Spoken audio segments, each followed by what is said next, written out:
I'm making some I got this whole bag of walnuts about 2 years ago from Davis Ranch in California. So I was just remembering going to Grandma's house and cracking walnuts. And so far I've been cracking some. This is her old bowl. It's probably, I'd say it's almost 100 years old. It's an old aluminum bowl that I got when she passed. And I just did a whole cup of walnuts for some zucchini bread that I'm gonna make. So I'm just cracking walnuts here. You're with me, I'm a grandma. And my son just came in. Anyway, I'm gonna show you the easiest way to crack walnuts is you go right here on the seam. Oh, what's this? Oh, look, you got me some regular walnuts. That makes my life easier. I'm gonna make lots of things with walnuts. So you crack it on the seam, and then you pull it apart. Christmas cake. Oh, I put it in the wrong place. I put it in the bowl. Uh-oh, he got treats for the kitty. Christmas is early. Treats for the kitty cat. So, Grandma used to tell stories to us when we'd help her crack her walnuts. I was going to tell you a couple stories that I can remember. You remember any stories from Grandma, Brandon? No. No? I'll tell you one I remember. She used to tell about how when she worked in Berkeley, she worked in the shipyards. And I don't know if this was the shipyards or she was plucking chickens for a living, and she became the fastest chicken plucker in the warehouse because she had to be. She had so many kids, so she got really good at it. But when she'd go to work, she would ride the subway or the bus. I don't know how they got to work back then. Must have been a bus or something, and it must have been the shipyards in San Francisco, I think it was, because they lived in Berkeley for a little while before they moved further north.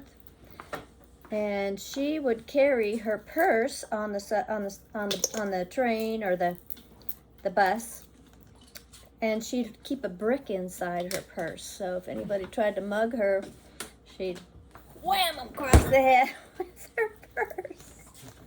That's one of the stories I remember her telling. Then there's another one that she told. Now, if these walnuts, even though they're 2 years old, they're still really good. But here's one that has a little hole in it.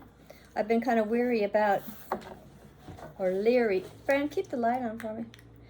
About opening this one because sometimes if it has a crack in it, it might have a worm. It looks okay, but because it's got the hole in it, I'm just gonna throw that one out. And Grandma used to take her walnut shells that she had from all the grandkids coming over, and of course we'd make a cup of tea and sit there and chat and tell stories. Usually she's the best storyteller. I can't tell a story as good as she would. But she'd take the walnut shells and throw them in the fireplace and use them for her kindling wood. And those are just a few things that I remember about Grandma from chopping walnuts with her. Of course, we'd eat them too. But another one I remember, you may not, if you have to have a strong stomach for this one, but she was about 10 years old, and her dad would, he'd go out and slaughter a cow, and I don't know if they cut it in the neck or what, but it was her job in the snow, and they lived in Colorado, to go out with a big bowl, probably something like this, and catch the blood in the bowl. And all the way back to the house, she had to walk with that bowl of blood, stirring constantly so that it didn't clot up. And that was how they made blood pudding. And that story just fascinated me.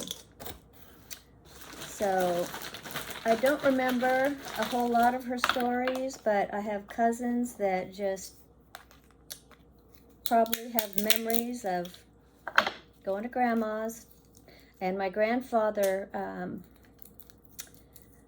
he grafted an English walnut with a black walnut tree. So he had the best walnuts. They had about 2 walnut trees.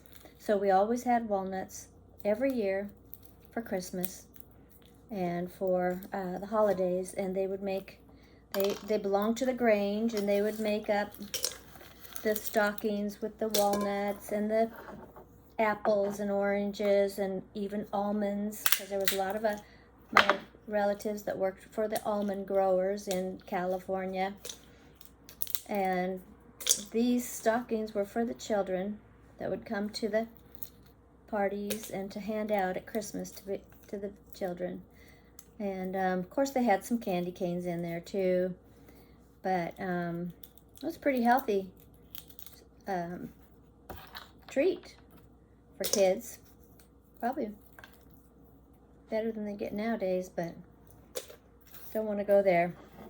Anyway, I just thought I'd sit here and have a little chat.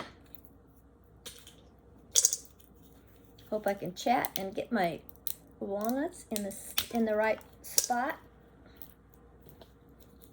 And I think I have enough for my zucchini bread, so I'm going to go ahead and start that. So I'll probably give some to the neighbors. Now, I'll tell you the tips for my zucchini bread. Why it makes it so good. Why it's so good is basically use real butter for the fat, and put about a couple tablespoons of Grandma's molasses in the batter, and it gives it the best, richest flavor. And I hope you have a Merry Christmas, and that all things are going well for you this year, and that you will come back, subscribe, like, and put the notification bell on so you don't miss a post. I don't always do these chatting type of videos, but I just thought it would be fun. I'm kind of casual here. I did comb my hair today, but I didn't put any makeup on or anything, so it's just me, come as you are, and sit and chat with Granny. Have a cup of tea, and lately I've been drinking dandelion root chai tea. It's really good. So please come back again, like and subscribe.